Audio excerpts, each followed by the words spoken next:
ಶ್ರೀ ಹರಿವಾಯುಗುರುಭ್ಯೋ ನಮಃ.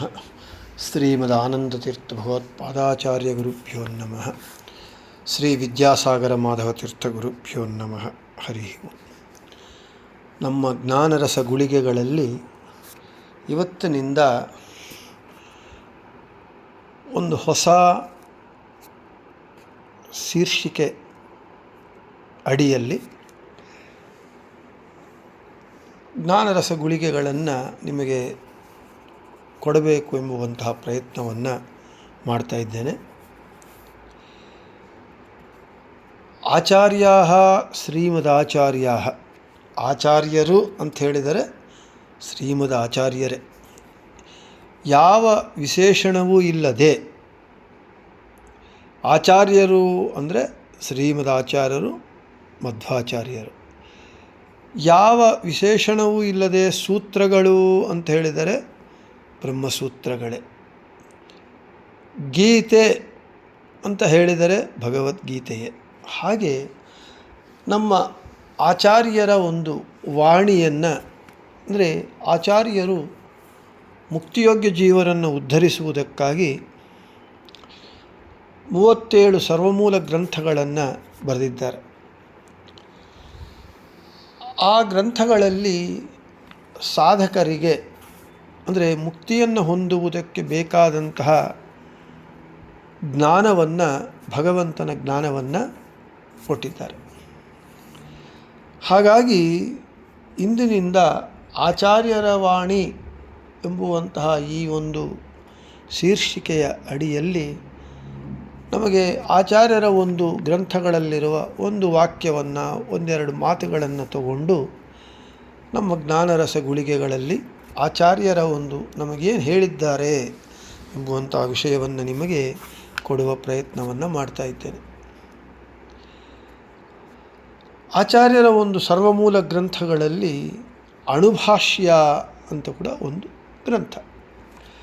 ಅದರಲ್ಲಿ ಆಚಾರ್ಯರು ಹೇಳ್ತಾರೆ, ಶುಭೇನ ಕರ್ಮಣ ಸ್ವರ್ಗಂ ನಿರಯಂಚ ವಿಕರ್ಮಣ ಮಿಥ್ಯಾಜ್ಞಾನೇನ ಚ ತಮಃ ಜ್ಞಾನೇನೈವ ಪರಂ ಪದಂ ಅಂತ ಹೇಳ್ತಾರೆ. ಶುಭಕರ್ಮಗಳಿಂದ ಸ್ವರ್ಗವು, ಪಾಪಕರ್ಮಗಳಿಂದ ನರಕವು, ಮಿಥ್ಯಾಜ್ಞಾನ ಇದ್ದಿದ್ದು ಇದ್ದಾಗಲ್ಲದೆ ಬೇರೆ ರೀತಿಯಾಗಿ, ಇಲ್ಲದೇ ಇದ್ದಾಗೆ ಬೇರೆ ಅನ್ಯ ರೀತಿಯಾಗಿ ತದ್ವಿರುದ್ಧವಾಗಿ ತಳ್ಳುಕೊಳ್ಳುವುದು ಮಿಥ್ಯಾಜ್ಞಾನ. ಇದರಿಂದ ಅಂಧಂತಮಸ್ಸು. ಇನ್ನು ಜ್ಞಾನೇನೈವ ಪರಂ ಪದಂ, ಜ್ಞಾನದಿಂದಲೇ ಪರಮ ಪದ ಅಂದರೆ ಮುಕ್ತಿ, ನಾವೆಲ್ಲರೂ ಬಯಸುವಂತಹ ಮುಕ್ತಿ ಅಂತ ಆಚಾರ್ಯರು ತಿಳಿಸ್ಕೊಡ್ತಾ ಇದ್ದಾರೆ. ನಮ್ಮೆಲ್ಲರಿಗೂ ಅನುಭವಕ್ಕೆ ಬಂದಿರುವಂತಹ ಮಾತು ಏನು ಹೇಳ್ತಾರೆ, ಅವಶ್ಯಮನುಭೋಕ್ತವ್ಯಂ ಕೃತಂ ಕರ್ಮ ಶುಭಾಶುಭಂ. ನಾವು ಶುಭ ಕರ್ಮಗಳು ಮಾಡಿದರೆ ಶುಭ ಕರ್ಮದ ಫಲ, ಕೆಟ್ಟ ಕರ್ಮಗಳು ಮಾಡಿದರೆ ಆ ಕೆಟ್ಟ ಕರ್ಮಗಳ ಫಲವನ್ನು ನಾವೇ ಅನುಭವಿಸಬೇಕು. ಅದೇ ಕನ್ನಡದಲ್ಲಿ ಒಂದು ಮಾತಿದೆ, ಮಾಡಿದ್ದುಣ್ಣೋ ಮಹಾರಾಯ ಅಂತ. ಹೌದು, ನಾವು ಏನು ಮಾಡಿರ್ತೇವೋ, ಒಳ್ಳೆಯ ಕರ್ಮಗಳು ಮಾಡಿದರೆ ಒಳ್ಳೆಯ ಕರ್ಮದ ಫಲ, ಕೆಟ್ಟ ಕರ್ಮಗಳು ಕೆಟ್ಟ. ಹಾಗೆ ನಾವು ಏನು ಅಡಿಗೆ ಮಾಡಿಕೊಂಡಿದ್ರೆ ಅದನ್ನೇ ನಾವು ತಿನ್ನಬೇಕು. ಅದರನ್ನೇ ಹೇಳ್ತಾ ಆಚಾರ್ಯರು ಹೇಳ್ತಾ ಇದ್ದಾರೆ, ಶುಭ ಕರ್ಮಗಳಿಂದ, ಶುಭೇನ ಕರ್ಮಣ ಸ್ವರ್ಗಂ, ಪುಣ್ಯಕರ್ಮಗಳು, ದಾನಾದಿಗಳು, ಒಳ್ಳೆಯ ಕೆಲಸಗಳು ಮಾಡೋದರಿಂದ ನಮಗೆ ಸ್ವರ್ಗ ಬರುತ್ತೆ. ಏನು, ಸ್ವರ್ಗದಲ್ಲಿ ಸುಖಗಳನ್ನು ಅನುಭವಿಸುತ್ತೇವೆ. ಅದಕ್ಕೆ ಪುಣ್ಯಕರ್ಮಗಳು ಮಾಡಬೇಕು ಅಂಥೇಳಿ ನಾವು ಪುಣ್ಯಕರ್ಮಗಳು ಮಾಡುವ ಪ್ರಯತ್ನವನ್ನು ಮಾಡ್ತೇವೆ. ಹಾಗೆ ನಿರಯಂಚ ವಿಕರ್ಮಣ, ವಿಕರ್ಮಗಳು ಅಂದರೆ ಮಾಡಬಾರದ ಕರ್ಮಗಳು, ವಿಹಿತ ಕರ್ಮಗಳಲ್ಲದೆ ಅವಿಹಿತ ಕರ್ಮಗಳು, ಕೆಟ್ಟ ಕರ್ಮಗಳು, ಅವು ಮಾಡಿದರೆ ನರಕ ನಮಗೆ ಬರುತ್ತೆ. ಗರುಡ ಪುರಾಣದಲ್ಲಿ ಹೇಳ್ತಾರೆ, ಏನು ಕೆಟ್ಟ ಕೆಲಸಗಳು ಮಾಡಿದರೆ ಏನು ನರಕ ಬರುತ್ತೆ ಅಂತೇಳಿ. ಇನ್ನು ಮಿಥ್ಯಾಜ್ಞಾನೇನ ಚ ತಮಃ. ಮಿಥ್ಯಾಜ್ಞಾನ ಅಂದರೆ ಏನು? ಇದ್ದಿದ್ದು ಅಂದರೆ ಯಥಾರ್ಥವಾಗಿ ತಿಳ್ಕೊಳ್ಳದೆ, ಇದ್ದಾಗ ತಿಳ್ಕೊಳ್ಳದೆ ಬೇರೆ ರೀತಿಯಾಗಿ ತಿಳ್ಕೊಳ್ಳುವುದು. ಹೌದು, ಇದು ನಮ್ಮ ಎಲ್ಲರ ಜೀವನದಲ್ಲಿ ಅನುಭವಕ್ಕೆ ಬರ್ತಾ ಇರುವಂತಹ ವಿಷಯ. ನಾವು ಒಂದು ವೈರಲ್ಲಿ ಕರೆಂಟು ಹೋಗ್ತಾ ಇದೆ, ಅದು ನಿಜ, ಹೋಗ್ತಾ ಇದೆ ಅಂತ ತಿಳ್ಕೊಂಡಾಗ ಅಂದರೆ ಯಥಾರ್ಥ ಜ್ಞಾನ, ಆ ವೈರಲ್ಲಿ ಕರೆಂಟು ಹೋಗ್ತಾ ಇದೆ ಎಂಬುದು ತಿಳ್ಕೊಂಡಾಗ ನಾವೇನಾಗ್ತೇವೆ, ಅದನ್ನು ಮುಟ್ಟಲ್ಲ, ಅಪಾಯದಿಂದ ಪಾರಾಗ್ತೇವೆ. ಒಂದು ವೇಳೆ ಆ ವೈರಲ್ಲಿ ಕರೆಂಟು ಇದ್ದು ನಾವು ಕರೆಂಟು ಇಲ್ಲ ಅಂತ ತಿಳ್ಕೊಂಡು, ಅಂದರೆ ಕರೆಂಟ್ ಇರೋದನ್ನು ಇಲ್ಲ ಅಂತ ತಿಳ್ಕೊಂಡು ಅದನ್ನು ಮುಟ್ಟಿದಾಗ ಏನಾಗತ್ತೆ, ನಾವು ಅಪಾಯಕ್ಕೆ ಗುರಿಯಾಗ್ತೀವಿ. ಒಂದೊಂದು ಬಾರಿ ಪ್ರಾಣ ಕೂಡ ಹೋಗುವ ಒಂದು ಸಂಭವ ಇರುತ್ತೆ.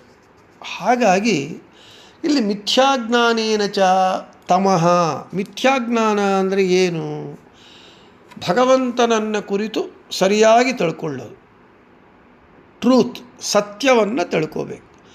ಭಗವಂತ ಅಂದರೆ ಯಾರು, ಅವನು ಹೇಗಿರ್ತಾನೆ, ಅವನ ಲಕ್ಷಣಗಳು ಏನು, ಅವನನ್ನು ನಾವು ಹೇಗೆ ಉಪಾಸನೆ ಮಾಡಬೇಕು, ಹೇಗೆ ಮಾಡಬಾರದು, ಇದು ಜ್ಞಾನ. ಹೀಗಲ್ಲದೆ ಉಪಾಸನೆ ಮಾಡಬಾರದೇ ಇರೋ ರೀತಿಯಲ್ಲಿ ನಾವು ಮಾಡಿದರೆ ಏನಾಗತ್ತೆ ಅಂಥೇಳಿದರೆ ಅದು ಅಂಧನ್ ತಮಸ್ಸು, ನಿತ್ಯ ನರಕ ಬರುತ್ತೆ. ಏನು? ಹೇಗೆ ನಾನು ಕರೆಂಟು ಇದ್ದು ಕರೆಂಟು ಇದೆ ಅಂತ ತಿಳಿದುಕೊಳ್ಳದೆ ಮುಟ್ಟಿದಾಗ ಹೇಗೆ ಅಪಾಯ ಮತ್ತು ಸಾವು ಕೂಡ ಸಂಭವಿಸುತ್ತೋ, ಹಾಗೆ ಭಗವಂತನನ್ನು ಸರಿಯಾಗಿ ತಿಳಿದುಕೊಳ್ಳದೆ ಭಗವಂತನೇ ಇಲ್ಲ, ಅವನು ಇದ್ದರೂ ಕಾಣುವುದಿಲ್ಲ, ಅಥವಾ ನಾನೇ ದೇವರು, ಈ ರೀತಿಯಾಗಿ ತಿಳ್ಕೊಂಡಾಗ ಏನಾಗುತ್ತೆ, ಅದರಿಂದ ನಾವು ನಿತ್ಯ ನರಕದಲ್ಲಿ ಬೀಳಬೇಕಾಗಿ ಬರುತ್ತೆ. ಆದ ಕಾರಣ ಮಿಥ್ಯಾಜ್ಞಾನದಿಂದ, ಅಂದರೆ ಸರಿಯಾದ ಜ್ಞಾನವಿಲ್ಲದೆ, ಯಥಾರ್ಥ ಜ್ಞಾನವಲ್ಲದೆ ಅನ್ಯಥಾ ಜ್ಞಾನವನ್ನು ಪಡೆದರೆ ಭಗವಂತನ ಕುರಿತು ಅದು ನಿತ್ಯ ನರಕಕ್ಕೆ ಕಾರಣವಾಗುತ್ತೆ. ಮತ್ತು ಮಿಥ್ಯಾಜ್ಞಾನೇನ ಚ ತಮಃ ಜ್ಞಾನೇನೈವ ಪರಂ ಪದಂ. ಜ್ಞಾನದಿಂದಲೇ ಪರಮಪದ, ಅಂದರೆ ನಾವೆಲ್ಲರೂ ಬಯಸುವಂತಹ ಮುಕ್ತಿ. ಇಲ್ಲಿ ಜ್ಞಾನ ಅಂದರೆ ಏನು ಅಂತ ನಾವು ನೋಡಬೇಕು. ಜ್ಞಾನ ಅಂತ ಹೇಳಿದರೆ ನಮಗೆ ಎಷ್ಟೋ ಜ್ಞಾನಗಳಿದೆ.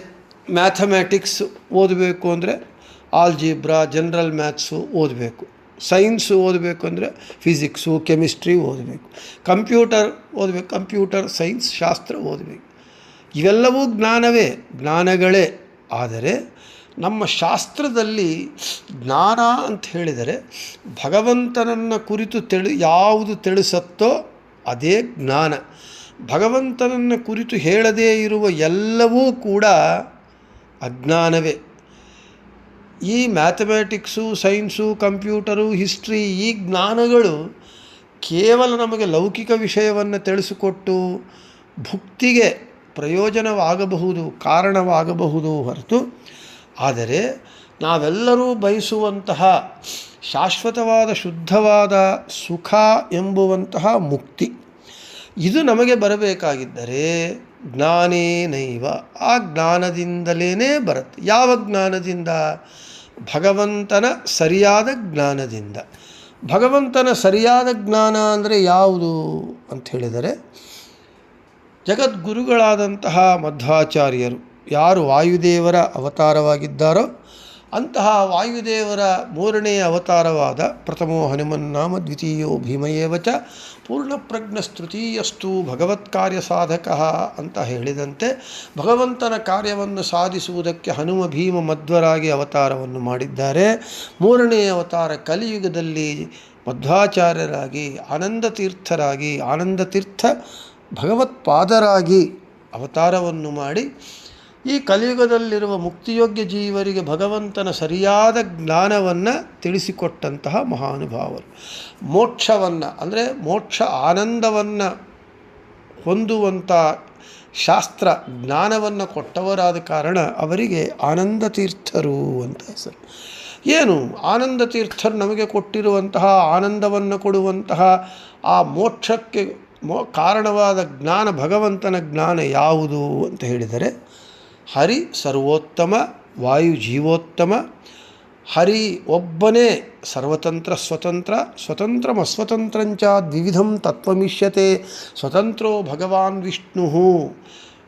ಜಗತ್ತಿನಲ್ಲಿ ಎರಡೇ ತತ್ವಗಳು ಆಚಾರ್ಯ ಹೇಳಿರೋದೇ, ಒಂದು ಸ್ವತಂತ್ರ ತತ್ವ, ಇನ್ನೊಂದು ಅಸ್ವತಂತ್ರ ತತ್ವ. ಸ್ವತಂತ್ರ ತತ್ವದಲ್ಲಿ ಭಗವಂತ ಒಬ್ಬನೇ, ಇನ್ನು ಎಲ್ಲರೂ ಕೂಡ ಭಗವಂತನ ಅವಿಭಕ್ತ ಕುಟುಂಬಿನಿಯಾದ ವಕ್ಷಸ್ಥಲವಾಸಿನಿಯಾದ ಜಗನ್ಮಾತೆಯಾದ ಲಕ್ಷ್ಮೀದೇವಿ, ಜೀವೋತ್ತಮರಾದ ಬ್ರಹ್ಮವಾಯು ಮೊದಲುಕೊಂಡು ದೇವತೆಗಳು ತೃಣಾಂತ ಪರ್ಯಂತ ಎಲ್ಲರೂ ಅಸ್ವತಂತ್ರರೇ. ಇನ್ನು ಭಗವಂತ ಈಶಾ, ನಾವೆಲ್ಲರೂ ಜೀವರೆಲ್ಲರೂ ದಾಸರು. ಪಂಚಭೇದಗಳಿದೆ. ಜೀವ ಜೀವ, ಜೀವ ಜಡ, ಜಡ ಜಡ, ಜಡ ಈಶ, ಜೀವ ಈಶ. ಈ ರೀತಿಯಾಗಿ ಪಂಚಭೇದಗಳಿದೆ, ತಾರತಮ್ಯವಿದೆ. ನಮ್ಮ ಪುರಂದರದಾಸರು ಹೇಳಿದಂತೆ ಮಧ್ವಮತದ ಸಿದ್ಧಾಂತದ ಪದ್ಧತಿ ಬಿಡಬೇಡಿ, ಬಿಟ್ಟು ಕೆಡಬೇಡಿ, ಹರಿ ಸರ್ವೋತ್ತಮ ಹೌದೆಂಬೋ ಜ್ಞಾನವ ತಾರತಮ್ಯದಿಂದ ತಿಳಿಯುವ ಮಾರ್ಗ ಬಿಡಬೇಡಿ, ಬಿಟ್ಟು ಕೆಡಬೇಡಿ. ಇದರನ್ನೇ ಆಚಾರ್ಯರು ಹೇಳಿದ್ದಾರೆ. ಇದು ಈ ಆಚಾರ್ಯರು ಹೇಳಿರುವಂತಹ ಭಗವಂತನ ಸರಿಯಾದ ಜ್ಞಾನ. ಈ ಜ್ಞಾನದಿಂದಲೇ, ಅದರನ್ನೇ ಹೇಳ್ತಾರೆ ಜ್ಞಾನೇನೈವ ಪರಂಪದಂ. ಇಂತಹ ಸರಿಯಾದ ಭಗವಂತನ ಜ್ಞಾನದಿಂದಲೇ ನಾವು ಭಗವಂತನ ಪರಮಪದಂ, ಪರಮ ಅಂದರೆ ಪರಮೋತ್ಕೃಷ್ಟನಾದ ಸರ್ವೋತ್ತಮನಾದ ಭಗವಂತನ ಪದಗಳನ್ನು ನಾವು ಸೇರುತ್ತೇವೆ. ಅಂದರೆ ನಾವೆಲ್ಲರೂ ಬಯಸುವಂತಹ ಮುಕ್ತಿಯನ್ನು, ಮೋಕ್ಷವನ್ನು ಹೊಂದುತ್ತೇವೆ ಅಂತ ಹೇಳ್ತಾ ಇದ್ದಾರೆ.